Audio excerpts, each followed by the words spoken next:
Hi,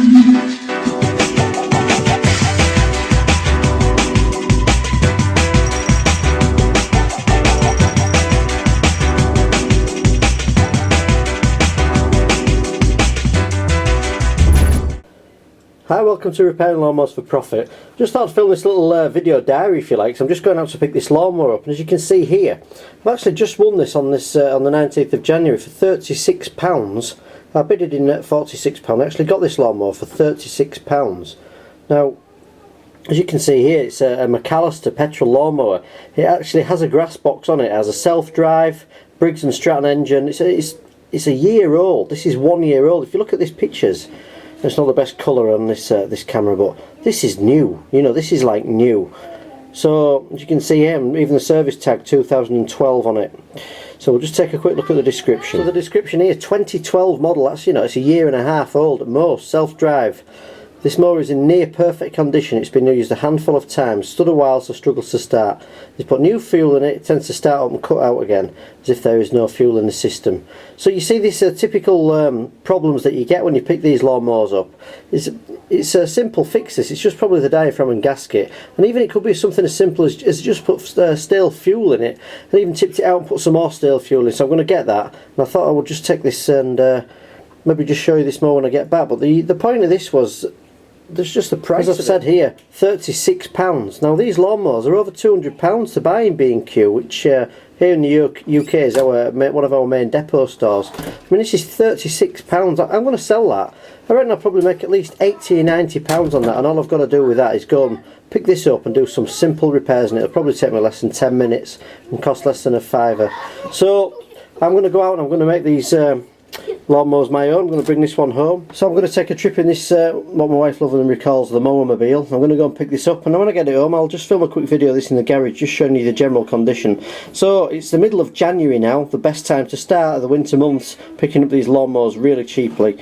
I'm going to film a video of this one when I sell it, because I'm guaranteed, I know for a fact, if I sell this at the right time of the year, I'm going to make over £100, I would have thought on that. I reckon that'll go for at least £136. So there's a little bit of costs involved in there if I list it on eBay, but you want to start doing this, you need to take a look at the Masterclass DVD, take a look at some of the videos on YouTube, and if you want to make yourself some extra cash, particularly in the summer months this year, start looking at these nearest first on eBay to repair for profit.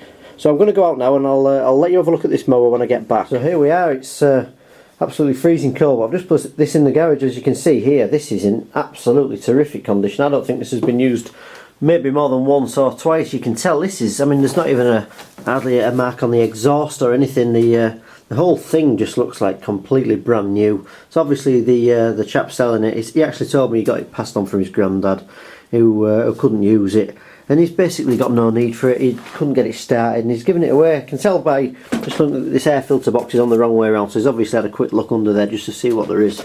But I mean, this is for anybody looking to buy one of these next year, in the next year's cutting season, they're going to think this is terrific. I mean, I've just taken a look on the website for one of these, and as you can see here, in our local area, the actual lawnmower here, I'll just get this focus on here for you.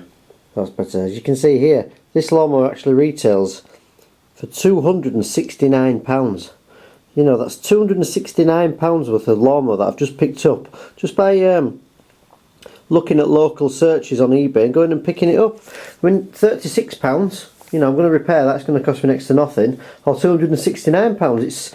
You can see how we can make money doing these repairs and just selling them on at the right time of the year. So I'm going to put this on the bench and just have a quick look at it, just have a look around, make sure there's no springs and basic things. I'm going to have a look under this air filter box, as I've said, make sure it's not tampered with any springs, but that's a real steal. This is a good buy, and this isn't something that is a fluke either. I do this very, very regularly with all the mowers that I've got in here, such as this little tiny one here, and I've got beginning to get quite a bit of a lineup of them going on now. I'm up to about 7 or 8 now, just in the beginning of January. So I just thought I'd share that with you. So if you do look in your local area, this is the sort of thing you can pick up. It's a good example. I mean, you won't buy a better lawnmower than that for £36.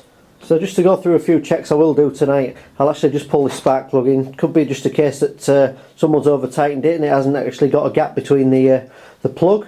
So I'm going to take the air filter box off. I'm going to drain any old fuel out just using my extractor, which is hiding away up there. I can actually see my breath in here. I've got that tiny little heater and this floodlight on just to try and keep a bit warmer while I'm out here.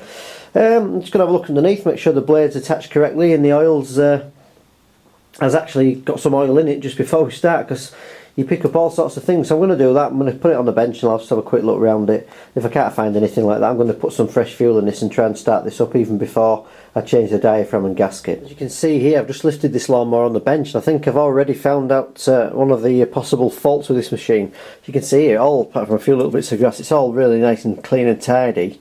And the fuel doesn't smell off at all, but I've just noticed this this ignition lead here actually just pulls away really easy. There's no push on there, there's nothing to clip it on, although it may run. You're going to get problems with that. It's supposed to be clipped up. If you can just see in the end of here, this is actually supposed to have a clipping that actually attaches to the edge of this to the end of this spark plug here.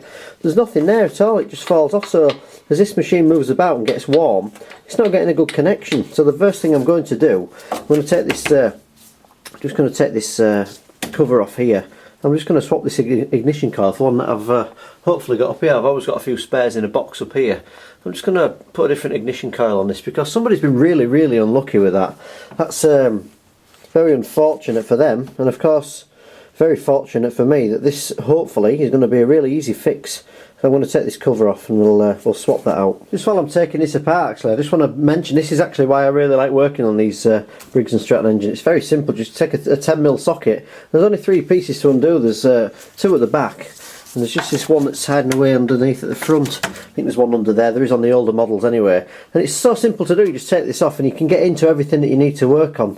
Now in the Masterclass CD DVD that's out now at the minute, I actually cover good lawnmowers to buy, and also a chapter entitled What to Avoid Like the Plague. Now this is a good example of a lawnmower to repair for profit, and on the DVD I do cover what not to buy, which is very important as well, but great to get on. As I say, just remove these 3 parts and you take this engine cover off and you can swap these parts out. Really simple. Here's a little tip as well, just while I'm on it. I've actually got this little magnetic holder here.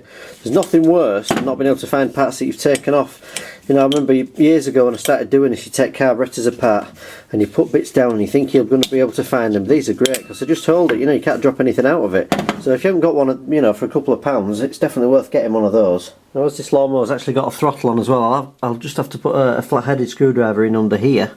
I'll just remove this this catch here, and I'll just move this throttle cable from it so we can take this cover off. Just lift this out of the way. Real simple to do, and that's fantastic if you want to work on an engine. How easy is that? You just lift that off and you can get access to most parts, including this this ignition coil here, which hopefully I'll have another one of, and I'm going to swap. I'll just take a look in my trusty tub of spares and see what we've got in here. Let's take a look. Have a look on this car mat. Look, children weren't too upset about this, by the way. It was all ripped. I've not just stolen it from them. So that's I think that's one off an SP536. I think that's a bit wider, unless it's got the same coil. But here's another one. Obviously an older looking one, but can look at the connection. It's actually got the end all in one piece. It wants a bit of work. It needs a bit of tidying up. But I've got a selection of a few here, so I'm going to have a bit of a look through and just find one. That one looks good. You can see how inside here it's actually got the connection that sits off the bottom. You can see there's something for the spark plug to actually connect into on the mower that I've just picked up. There's nothing there, it's just basically snapped off, which is really unusual. In fact, I don't really think I've seen it too many times, but it's got all the right connections on just for connecting this up. So I'm going to swap this out for this part. What this job involves really is something that's fairly simple once you know how to do it, but it does involve these magnets here. Now there is a video on my channel of how to replace ignition coil. I'll put a link to it below this video you're watching now. So basically it just involves taking off these 2 parts here and just removing this whole ignition coil and swapping it over. The setting process is a bit more complicated, but I think there is a video on YouTube on my channel. I've shown you how to do that. If not, it is on the DVD, the Honda DVD, as well as Repairing Lawnmowers for Profit DVD. So I'm just going to swap this part out, and rather than do a bodged up video of how to do that, just take a look at the other video on the channel to see how to do it. Just one thing to note as well is, while I've taken this governor flap assembly off, you should be able to actually lift this away. If you look at these linkages where the springs at the bottom, just keep them all separate. Just gently move it out of the way, then you ain't got to hook all the linkages on. Because if you let these fall off, you're probably going to have to take this the petrol tank on.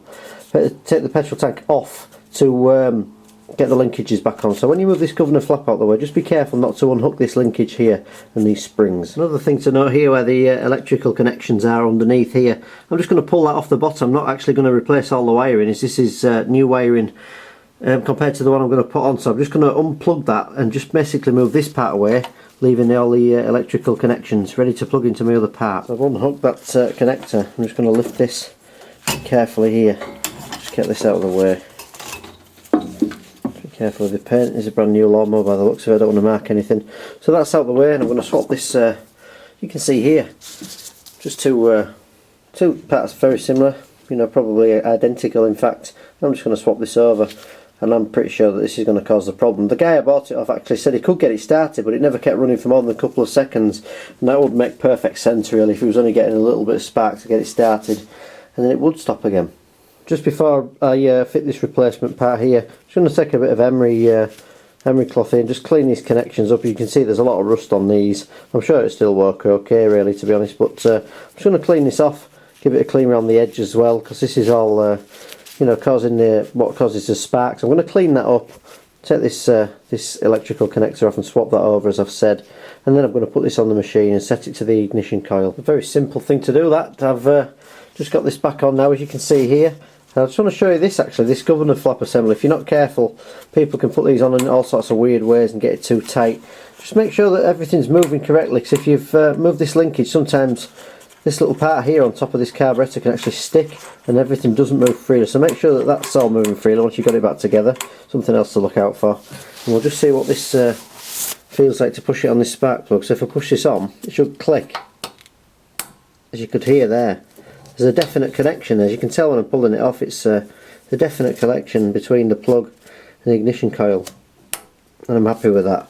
So I've connected the electrical side up. I've actually set the gap against the flywheel. I've made sure the linkages are all okay. I'm just going to put the engine cover back on here. I might as well just set this off as well. I'll just set this kill switch at the back, not that I'm expecting anything to be wrong with it. And I think as you can see outside now, it's pitch black. It's actually freezing in here still. It's still not got warmed up. I'll wait till the sun comes around again. I'll set this in the garden. I'm just going to fire this up, so I'm pretty sure that this is going to work. Now before I put this engine cover back on, I just wanted to remind everybody there's a little cutout here. You can see here there's actually a little delving that's purposely there to accommodate this ignition wire here. So make sure when you put your engine cover back on that it is actually sat there in that little cutout there, and it's not sat here, because you could easily trap this, and I won't say you cut it in half, but you won't do any favours to it. So make sure it's sat in that little groove there, so when you put your engine cover on, everything fits on nicely and nothing's getting trapped. Now, I'm not a fan of these starter recoil covers like this. They're very flimsy. These are plastic. These are the new style. Now, I'm not into the total history of Briggs & Stratton, but I think because it's a newer model, these are produced somewhere else, and I see this happen a lot of times with these stickers. Of course, when you're selling something to try and make some profit, you want to be promoting things like the Briggs & Stratton logo there, and also, you know, the ones on here. This generally stays where it is, but I much prefer the older style one. I've still got a few spare ones up here, just in case I need to clean and paint some of them up. But because these often come off, I actually have some of this here, this heavy duty adhesive spray, and I'll just take this off and turn it upside down, put it on a piece of cardboard or a piece of wood, and I'll just spray it up and put it back on, make sure it's stuck down correctly. So just get yourself some of this adhesive spray really and put it back on, because any labels, particularly if it's got you know, the branding, it's coming off, if you can put it back on and make it look neat, it all adds to the value of the item. So I often get asked which special products I'll use, because as you can see, for cleaning, how do I get these things to look like new? Because often I'll do a video and people say, wow, that looks like new, how do you get it to look as good as that? There's only one thing I really use after I've showered them off in the garden and got the main mud off and wire brushed up the underneath. I just use this stuff, WD-40. It's absolutely fantastic for cleaning. People don't realise actually does say on it that it is actually for cleaning as well. And if you put this on here, as you can see already, and I've not even wiped this off yet, but it makes a terrific job.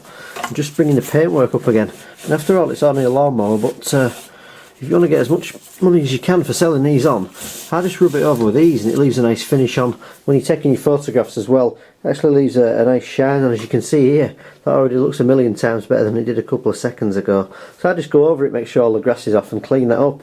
So 10 more minutes in the garage, and hopefully I might make myself over £100 on this one. As I've said loads of times, £36 or £269 brand new. You can see how we make a profit selling these. So luckily for me, I haven't tested this yet, but an easy fix, which is nice, and it's often the way it works out. So when I get chances, it's night time now, I will take this in the garden and I'll fire this up. We'll just check it all works as it should. So I hope this video has helped some people out who maybe have a McAllister lawnmower. These are very, very popular now in our local depot store, which is B&Q here in the UK. They've actually got the Briggs & Stratton engine on, which a lot of people like. So if you're looking for other tips and videos, please check out the other videos on my channel, as there are a lot on there that cover this Briggs & Stratton type engine. And it might help you get your lawnmower running again, even if it's got a problem with white smoke, or you just basically can't get it started. Check out some of the other videos, and also check out the Repairing Lawnmowers for Profit DVD that actually covers Briggs & Stratton and basic Mountfield engines, but this type of engine on this McAllister is covered on that DVD as well. So as you can probably see here, I actually see my breasts. I'm going to go in and get a cup of tea now. And for anybody who's looking to buy himself a profit, who's actually got themselves up and running with this and has learned the basic repairs that I've taught you, there is actually the Masterclass DVD out there for sale as well, just showing you how to buy very, very cheaply, as I've done with this one, and sell on for maximum profit. Thank you very much for watching. Please leave us a comment underneath, and don't forget to subscribe. And basically, thanks for watching. Don't forget to get started. Thanks again. Bye for now.